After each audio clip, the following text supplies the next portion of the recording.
Another sexy secret is your soil. So the soil in the summertime can get dried out pretty quick. And so in order to make sure that your ideal soil conditions are going to be deep, so like 18 inches deep, it should be relatively moist, holding moisture like a sponge. And we want it like a sponge, especially this time of year as we head into monsoons, because we want to be able to soak up the monsoon rains that are coming, but we want it to be able to drain through, not puddle. One of the worst things that happens to a plant in the summertime is when the soil gets so super saturated, or we overwater it and the water pools, and then we get a really hot day.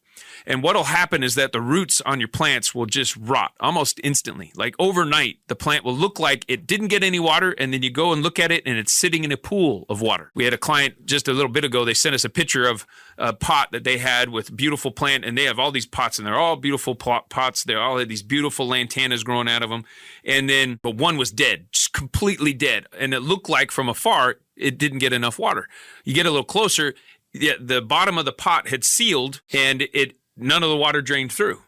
And so all the roots died literally like almost overnight. So drainage is very important during the summertime because water obviously is a really important piece of the puzzle too, right? Soil first, you got to make sure that it can drain all the way through. So if you have raised beds, if you have pots, any of those things, number one, you want to make sure that the water can drain through that raised bed or that pot.